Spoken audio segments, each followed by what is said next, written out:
So this is the pool cover all rolled up.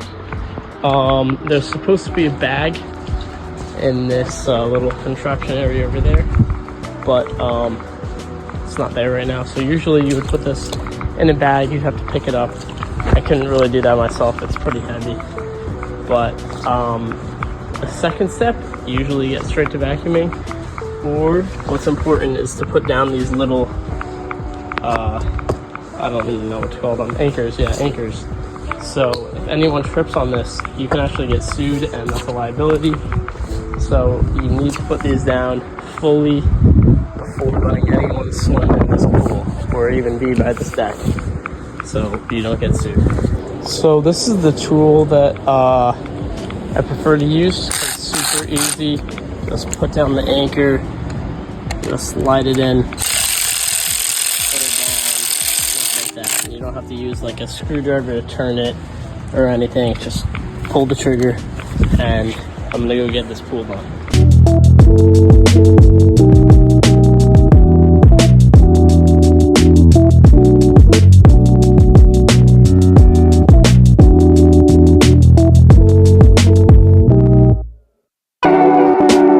Alright, so finished with that. And now it's time to vacuum. So these are all of the parts needed to vacuum this pool. This is called a vac to waste. So vacuum to waste is essentially taking all of the stuff, all the tiny particles that you really can't see or get with a normal vacuum that will just stay in the pool if you were to use a normal vacuum. And we take those out of the pool so that the algae on the walls doesn't turn the pool green. That's algae right there on the step. Can't really see it on the wall, kind of on the rim. Just a little greenish color. But this vacuum is called the Vac Daddy.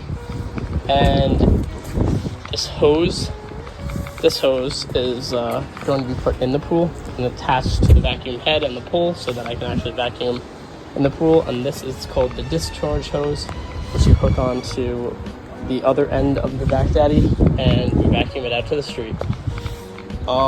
There's multiple bags that you can use inside of the Vac Daddy in here.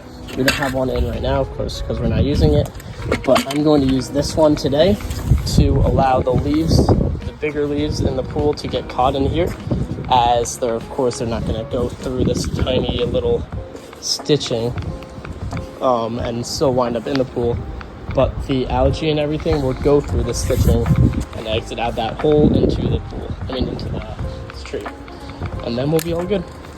Okay, so I got it all set up, and this is what it looks like. So this is the vac head on the pole. That pole can extend a little further, but it's just going through a little bit of trouble right now. Hose connects to the leaf bag, which I did show you guys because I didn't know that I would be using that one. Goes through there, and the power supply is connected into the wall. And this is actually not working right now. Don't know why. Why is it not working? It might not be power. So there must have been just like a kink in the hose. As you can see, the hose is full.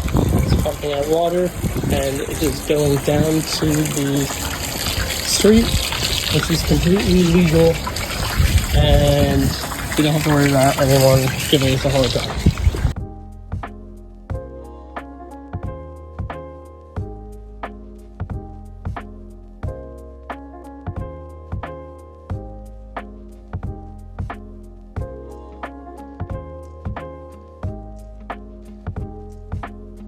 So I'm done vacuuming, and now it's time to do the shock. So you need to wear this mask, because breathing this stuff in is definitely not good for you, and it doesn't smell good either.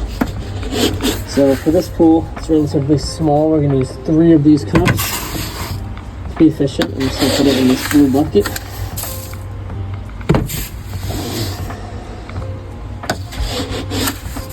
I can still smell some of it. But that should be good. Back on. And we're going to put this in the pool. Alright, so the steps are extra nasty. They need a little more than usual. And then sprinkle it around the pool like this.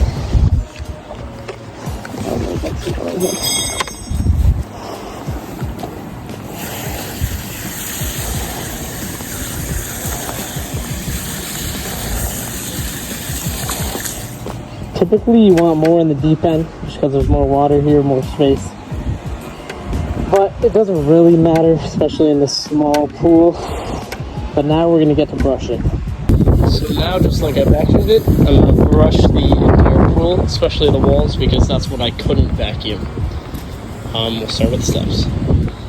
So I just brushed the entire side, including the tile line. Well, there's no tile, but the water line, and the walls and some of the floor. But I also brushed the steps, and you can see the difference. And the chlorine is working, and that's even worse than that's right after I brushed it. So after you clean a pool, or you need to take a water sample, and we're gonna bring it to Leslie's, and they'll check all the chemicals in the pool, and if it's like the pH is too high, pH too low, chlorine, all that. I made the mistake of taking the water sample after I put in the chlorine. You want to take the water sample and then put in the chlorine, just so you know kind of where the pool is at when it was not being maintained or when it was covered. So everything's all cleaned up. The last thing we got to do is just tie up the cover, and we're going to throw it over there in the little compartment. So in the meantime, I'll teach you guys a little bit about the filter and the pump. So right here is the pump. This is what circulates the water, and it like moves the water. It's the motor pretty much. The filter's in there. That is what filters the water. Pretty much, as it cleans itself, it will remove any algae or debris until the filter gets too full, and that's when the pool starts to fill up with sand and everything. You have to give it back to waste and stuff like that. But those are the basics pretty much. That is the flow, so you can direct the flow through the skimmer, the main drain, both. That is how you can vacuum through the system actually, and the filter will do the job for you. That is the heater. There were a little bit of problems going on with that, but my dad fixed that. I don't know what the heater does. This is the backwash. So we put on backwash routines. As some of those, like you have to put on rinse, and then you run it, and the filter pretty much cleans itself, and then put it back on filter, and everything gets running. But there's instances where you need to take the filter out of the cloth, fucking dome pot. Excuse me. But yeah, this is the final product of the pool. Looks pretty much ready to submit it, but let's say the customer, his name's Brian, was here. You can't swim in it yet because we just shocked it heavily. It's really dangerous. You can't swim when it's been chlorinated like that. Alright, so that's how to clean a pool. Don't need any U-sub, any calculus at all. So if you want to make some money like that, and you didn't get too good of a grade, because I know I got a 5 on the AP, so I should be fine. I could just do this on the side. But if anyone else, like Paul or